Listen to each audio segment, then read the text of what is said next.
8वां chapter है आधुनिक भौतिकी, मॉडर्न फिजिक्स। इसके ऑब्जेक्टिव को देखते हैं। विकिरण समस्थानिक ताप विद्युत जनरेटरों आरटीजीएस के संदर्भ में निम्नलिखित कथनों पर विचार कीजिए। इसमें 2 और 3 सही होगा। आरटीजीएस का प्रयोग जो है अंतरिक्ष के ऑनबोर्ड प्रणालियों को विद्युत आपूर्ति करने के लिए होता है। आरटीजीएस में प्लूटोनियम 238 का उपयोग किया जाता है, जो शस्त्र विकास का एक उपोत्पाद है।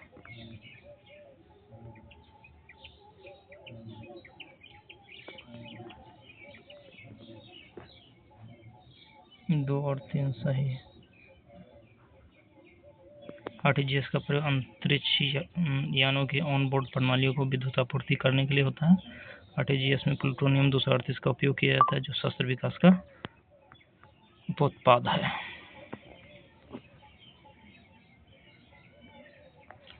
निम्नलिखित कथनों पर विचार कीजिए।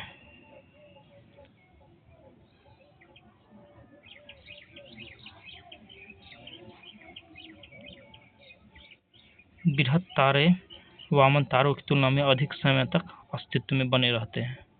वामन तारों की तुलना में बृहत तारों में नाभिकीय अभिक्रियाओं की उच्चतर दर होती है। एक सही है किंतु 2 गलत है।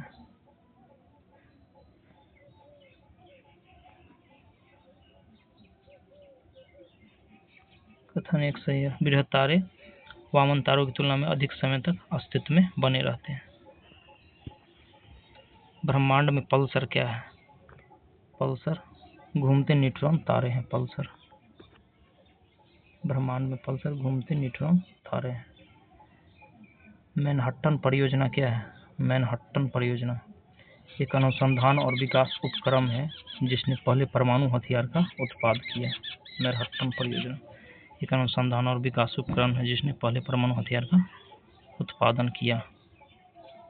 हाल ही में वैज्ञानिकों ने पृथ्वी से अरबों प्रकाश वर्ष दूर विशालकाय ब्लैक होलों के विलय का प्रक्षेपण किया है। इस प्रक्षेपण का क्या महत्व है?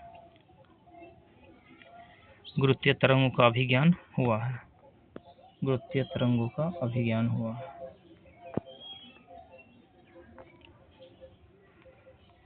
क्वेश्चन नंबर 6 निम्नलिखित परिघटनाओं पर विचार कीजिए। प्रकाश गुरुत्व द्वारा प्रभावित होता है। इसमें प्रकाश गुरुत्व द्वारा प्रभावित होता है। ब्रह्मांड लगातार फैल रहा है। पदार्थ अपने चारों ओर दिक्काल को विंकुचित वार्प करता है। 1 और 3 सही है। प्रकाश गुरुत्व द्वारा प्रभावित होता है और पदार्थ अपने चारों ओर दिक्काल को विंकुचित वार्प करता है। सी हो जाएगा। सौर शक्ति उत्पादन के लिए प्रौद्योगिकियों के संदर्भ में निम्नलिखित कथनों पर विचार कीजिए। क्वेश्चन नंबर 7 प्रकाश वोल्टी या प्रक्रिया एक प्रौद्योगिकी है जो प्रकाश के विद्युत में प्रत्यक्ष रूपांतरण द्वारा विद्युत जनन करती है, जबकि सौर तापीय प्रक्रिया एक प्रौद्योगिकी है जो कि सूर्य की किरणों का उपयोग ताप जनित करने के लिए करती है, जिसका आगे विद्युत जनन प्रक्रिया में उपयोग किया जाता है। केवल 1 सही है।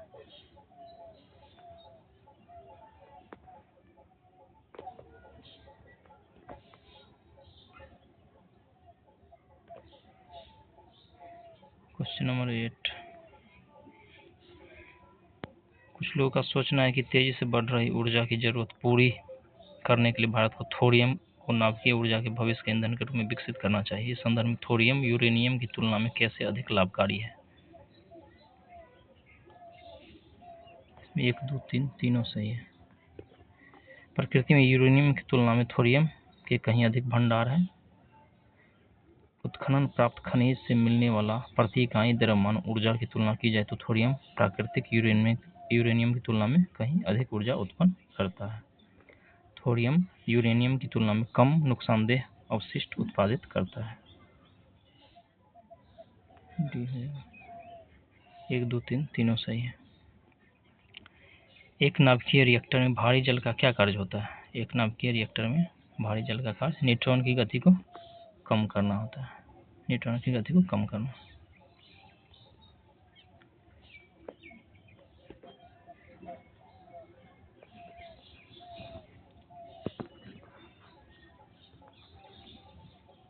प्रश्न नंबर 10, निम्नलिखित कथनों पर विचार कीजिए।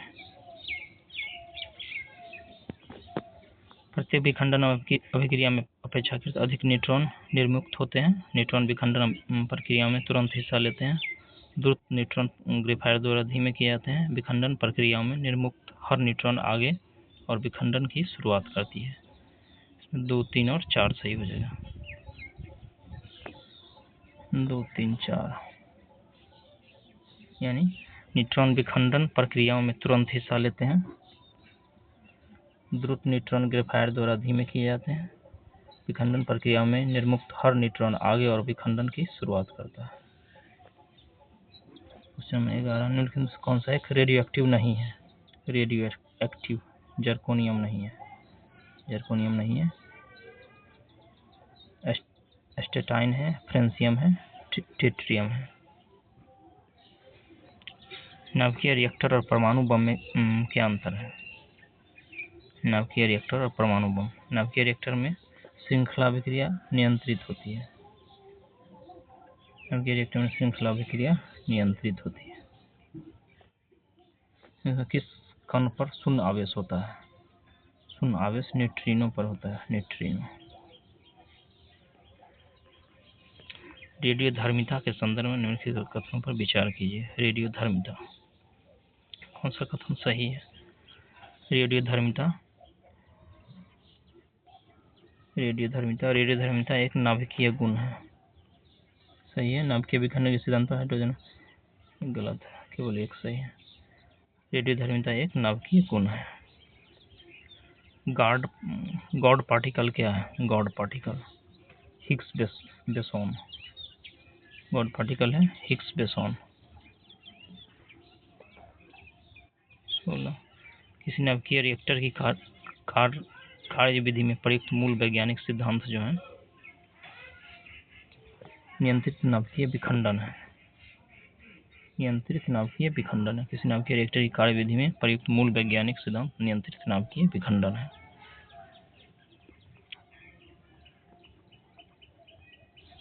प्रकाश विद्युत प्रभाव परिघटना की व्याख्या निम्न में किसने की थी? प्रकाश विद्युत प्रभाव परिघटना की व्याख्या आइंस्टीन ने की थी। आइंस्टीन। यदि एक मुक्त इलेक्ट्रॉन एक केवी के विभवांतर से गुजरता है तो इलेक्ट्रॉन द्वारा अर्जित ऊर्जा क्या होगी? इलेक्ट्रॉन द्वारा अर्जित ऊर्जा 1.6 गुना 10⁻16 जूल होगी। इसमें कौन सा विद्युत ऊर्जा को प्रकाश ऊर्जा में रूपांतरित नहीं करता है? मोमबत्ती नहीं करता है।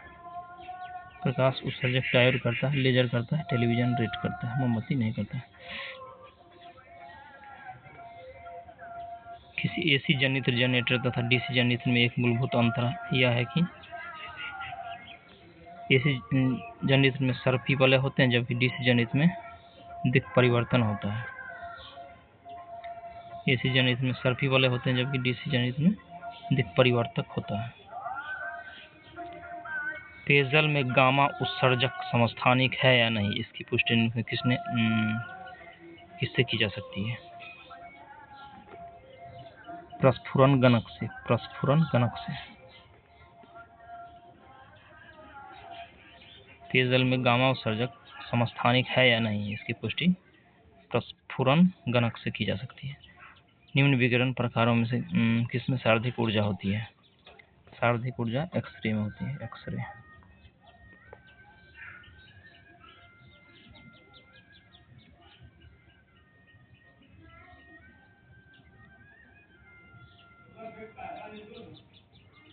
सूर्य पर ऊर्जा का निर्माण होता है नाभिकीय संयलन द्वारा।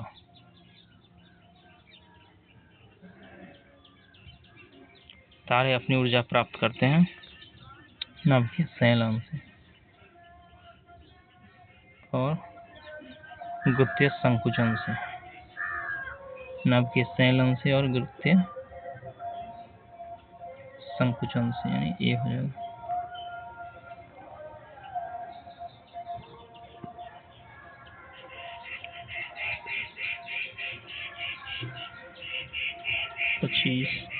सितारों की अक्षय ऊर्जा के स्रोत का कारण है हाइड्रोजन का हीलियम में परिवर्तन। हाइड्रोजन का हीलियम में परिवर्तन।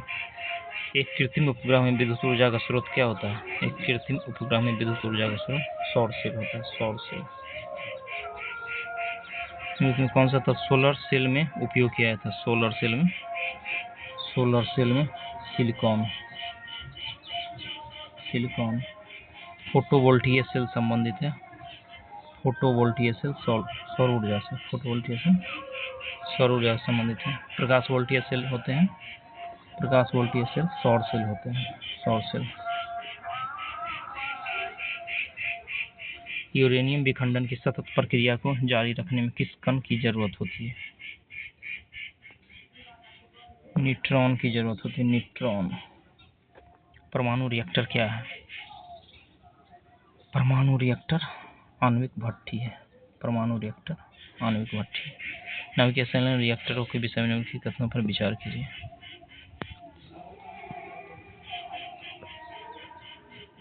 वे भारी नाभिकों के विखंडन के सिद्धांत पर कार्य करते हैं। साधारणतः उनकी टोकामक डिजाइन होती है। वे बहुत अधिक तापक्रम पर कार्य करते हैं। 2 और 3 सही है। साधारणतः उनकी टोकामक डिजाइन होती है। वे बहुत अधिक तापक्रम पर कार्य करते हैं। सी हो जाएगा।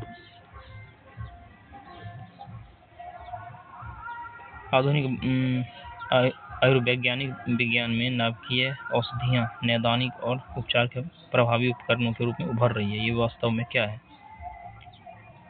ये वास्तव में रेडियो आइसोटोप्स है। वास्तव में रेडियो आइसोटोप्स हैं।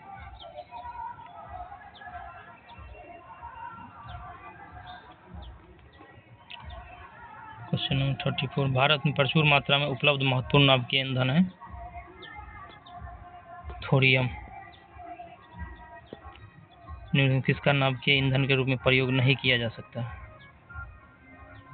नाभिकीय ईंधन के रूप में प्रयोग कैल्शियम का नहीं किया जा सकता। यूरेनियम, थोरियम, प्लूटोनियम का किया जा सकता है। किसका परमाणुीय ईंधन के रूप में प्रयोग नहीं होता है? परमाणुीय ईंधन के रूप में लेड का नहीं होता है। लेड का नहीं होता है। यूरेनियम, थोरियम और प्लूटोनियम का होता है। न्यूक्लियर बम बनाने के लिए किसका उपयोग किया जाता है? न्यूक्लियर बम बनाने में यूरेनियम का प्रयोग होता है। यूरेनियम। हाइड्रोजन बम निम्नलिखित किस सिद्धांत पर कार्य करता है? हाइड्रोजन बम अनियंत्रित संचलन अभिक्रिया पर कार्य करता है। हाइड्रोजन बम अनियंत्रित संचलन अभिक्रिया। समृद्ध थोरियम होता है। समृद्ध थोरियम प्राकृतिक यूरेनियम जिसमें रेडियोधर्मी यूरेनियम 235 आइसोटोप का घटक कृत्रिम रूप से बढ़ाया जाता है। 40 में कौन सा तत्व परमाणु ईंधन की श्रेणी में नहीं आता है? 40 के ए। कैडमियम नहीं आता। कैडमियम नहीं आता। कौन सा तत्व परमाणु ईंधन की श्रेणी में नहीं आता? कैडमियम नहीं आता। थोरियम आता है। यूरेनियम आता है और प्लूटोनियम आता है। कैडमियम नहीं आता। Anushakti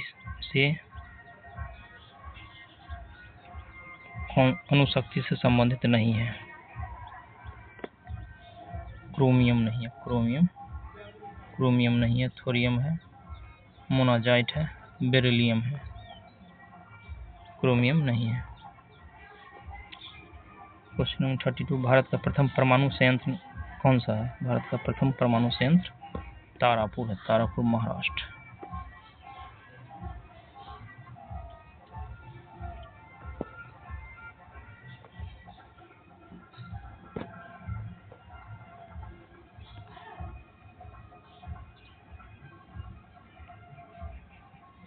question number 43। ध्रुव पूर्णिमा तथा साइरस में क्या संबंध होता है? ध्रुव पूर्णिमा तथा साइरस में ये भारतीय शोध रिएक्टर है। भारत के न्यूक्लियर रिएक्टर्स में से कौन सा ईंधन प्रयुक्त होता है? यूरेनियम 238। भारत में भारी जल बनाया जाता है। भारी जल जो है ट्रम्बे, महाराष्ट्र में बनाया जाता है। यूरेनियम के रेडियोधर्मी विघटन का अंतिम उत्पाद जो है सीसा है। रेडियोधर्मी विकिरण अंतिम उत्पाद सीसा है। कौन सा यूरेनियम समस्थानिक परमाणु ऊर्जा संयंत्र में बिजली उत्पादन में इस्तेमाल किया जाता है? बिजली उत्पादन में यूरेनियम 235।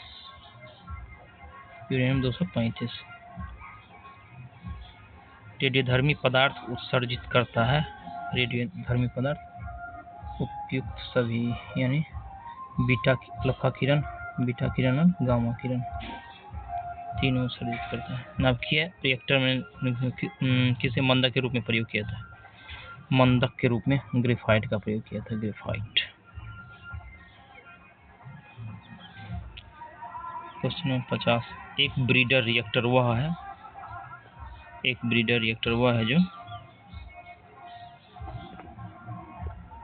जो विखंडन होने वाले पदार्थ को उससे अधिक उत्पन्न करता है जितना वह जलाता है। देहली आवृत्ति कैसी आवृत्ति है? देहली आवृत्ति जिसके नीचे प्रकाश विद्युत उत्सर्जन संभव नहीं होता है। प्रकाश वोल्टीय सेल के प्रयोग से सौर ऊर्जा का रूपांतरण करने से किसका उत्पाद होता है? विद्युत ऊर्जा का। प्रकाश वोल्टीय सेल के प्रयोग से और सौर ऊर्जा का रूपांतरण करने से किसका उत्पादन होता है? विद्युत ऊर्जा का। 53। प्रकृति में सबसे सशक्त बल कौन सा है? नाभिकीय बल है। सशक्त बल सबसे नाभिकीय बल है।